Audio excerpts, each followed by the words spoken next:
Hi, I'm Alicia with Scoliosis.yoga, and today I'm here to show you how to do a couple of fun variations of downward facing dog.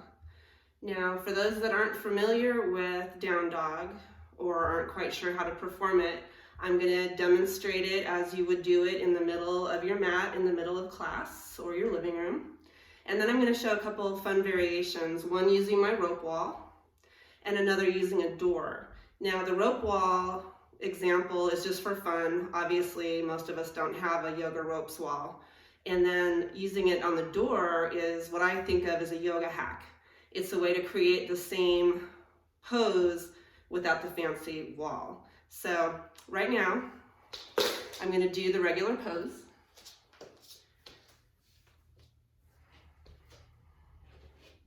So coming to hands and knees, hands a little bit wider than shoulders. We'll curl the toes under, lift the seat up into an upside down V position, bend the knees a little, pressing from the shoulders down into the hands and pressing the thigh bones back. This creates a nice lengthening of the torso and the spine.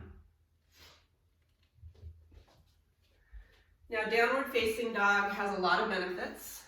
It is considered an inversion because the head comes beneath the heart.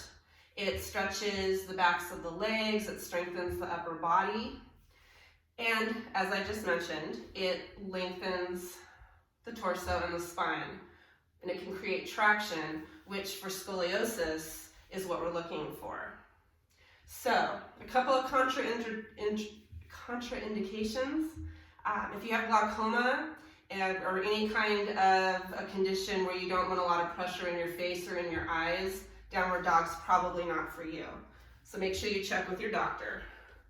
Now, this is my ropes wall. Sorry if I'm not fully in the screen just now. So using props can greatly enhance a yoga pose or position. So this would be downward dog using the ropes wall. So you lean into the straps, they're right in my hip crease. You lean over, placing hands down to the floor or the mat if you're using one, and you'll walk your feet back. This mat's gonna get in my way right now. Walk your feet back, walk your hands forward, bend your knees, and create that length in the torso. You creep your fingers a little further forward to get that extra length, and you breathe.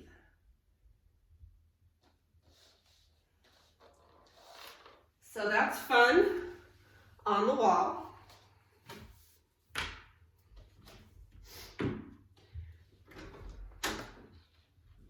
And here's using the door. So I have a yoga strap. 8 or 10 feet is best, and if you don't have a yoga strap, you could tie 2 rope belts together, but just make sure that the knots are really secure so they don't slip when you're in the pose. I recommend just going online, grabbing an 8 or a 10-foot yoga belt or yoga strap. Now what we'll do with this is put it over both sides of the doorknob, over both knobs, step into the loop, and it's going to be just like I did on the ropes wall. Straps in the hip crease. Whoopsie. You walk into it till you feel it really support you. Come on over, bring the hands down, step the feet back to a comfortable position. Reach, reach, reach those fingers forward. I just felt my back crack, felt great. Again, you'll hold it as long as feels comfortable, making sure you breathe.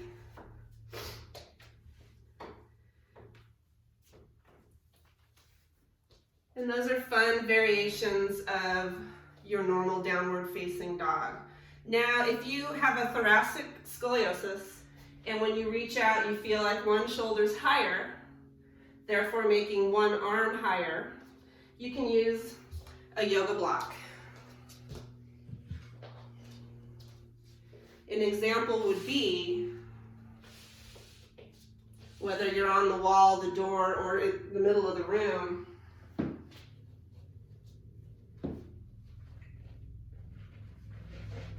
Using a prop to bring the floor up to your hand.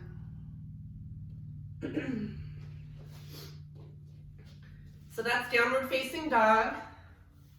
You can read underneath this post or on some other posts on my Facebook page or my website about other little variations that can be made depending on what your scoliotic curve is. So thank you for watching, and I'll see you next time.